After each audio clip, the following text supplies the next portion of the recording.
Paper towels are white trash. Well, only after they've been used. Before that, they're just paper that's not really good for a lot of stuff. I guess they are white trash. Look, okay, you got some logic there, okay?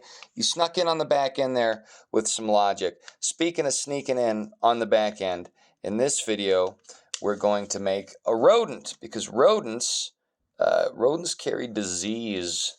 And disease that sneaks in on the back end tends to be a sort of MO of globalists around the world. I mean, think about it. What caused the bubonic plague? Rats that carried itty-bitty insects, fleas, I believe, that had the disease in them. And they came over from China. And I know that smallpox wasn't caused by rats. There was smallpox in the blankets. It was bad for most people that had it. But the natives did not have They didn't have immunities. Now, the question is, was that deliberate or not? I don't think it was deliberate. But then again, what if the deep time shenanigans that we see reflected in pseudoscience is a sort of minute, if you will, what's the word I'm looking for? Reflection of societal strategies designed to last for multiple generations. Could it be that disease is commonly foisted upon unsuspecting populations as a means of attaining the ends, the manipulative ends of these elite? Maybe, maybe not. I don't know.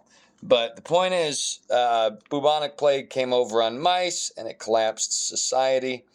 And it's a very apt metaphor for the wildness we're experiencing today. So first thing first, you're going to make a little kite arrow of vermin disease. And you really want to make sure you get your creases right. You got to have a real big point there so that you can pierce the veil of common sense with rat-like propaganda. Now, once you've done that, the next move is going to be to push in the sides here. Your ears are going to be everywhere. They're going to be in the middle of everything in this origami rodent. That's the word I'm looking for. Parable, paradigm, metaphor, analogy. In the land of metaphor, simile is like a king. But that's just an analogy for enigma. I think I missed a fold. See, if you miss a predictive fold in your propagandistic exploits, that's going to make it more difficult for you to conform society to match your will, you see. So that's why we have so many hoops we're continuously jumping through in this modernistic dystopia. They're continuously trying to fold and conform us so that we can be the final outcome. And you know, somebody who's really good at this is going to make something beautiful. Me, clumsy globalist man hands, I'm not a globalist, but for the metaphor, analogy, whatever you call it, I'm not quite as skilled as that, am I? So since I'm not as skilled as that, the result will be passable, but not as good as it could be, and there's going to be a bunch of rough edges. And will it really be useful for anything in the end? Who knows? Who really knows? See, we have so many lofty ideas, goals, and ambitions in our mind. And then we put them into practice, and sometimes they work, sometimes they don't. That's why you need help. That's why you need guidance. You know, you need an origami notebook of guidance to help you make the right moves. Because if you don't know where you're going, you're just making random folds and continuously diminishing the blank slate of resources you were given with to start with.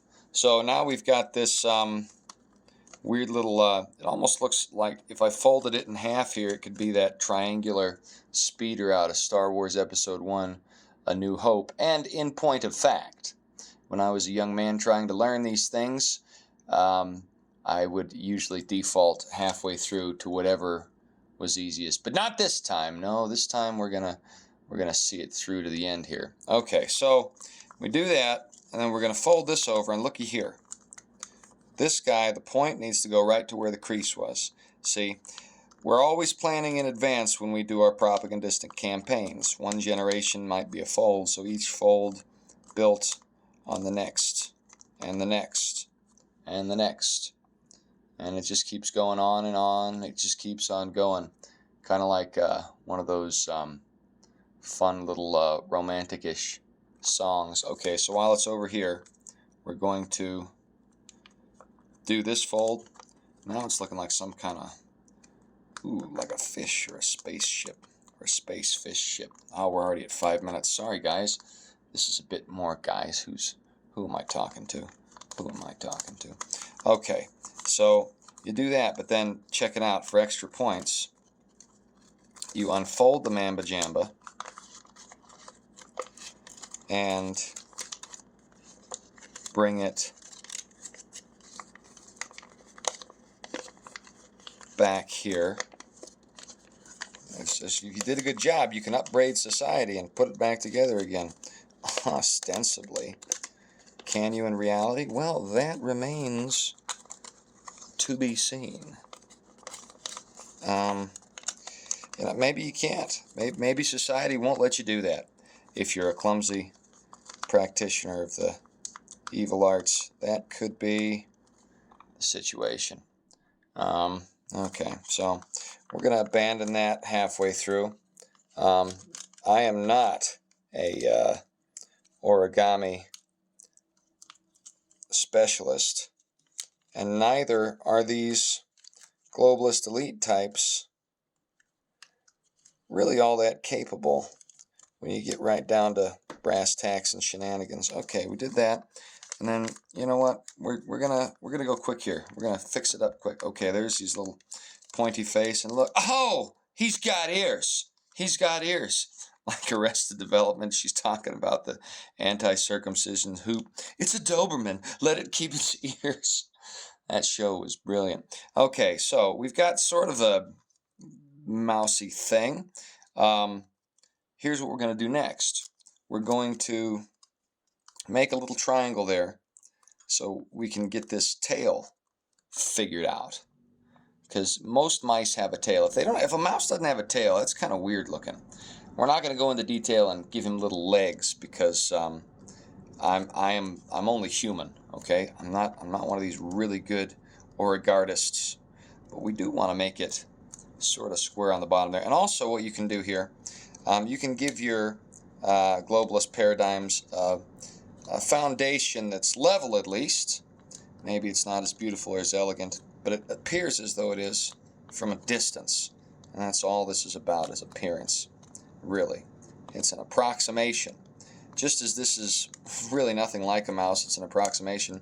The globalist society is really nothing like a utopia. It's an approximation of something that we desire at a baseline spiritual level, but can't quite achieve. Okay, once you've done that, you're going to reopen it up. And those folds we did there were so that we can juke in the tail there. Is juke the proper term? You know, it could be.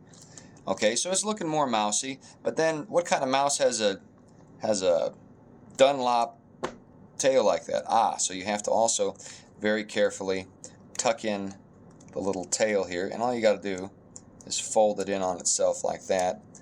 And it goes right in there and disappears, you see.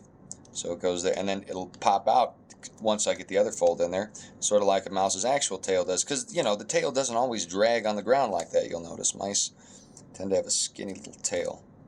All right, so there it is. And you know what? I'm gonna give him even a better face here. I'm gonna pop these in a little bit, make it look nicer. There it is, our little upward-facing, disease-spreading. Oh, you know, one more little step here.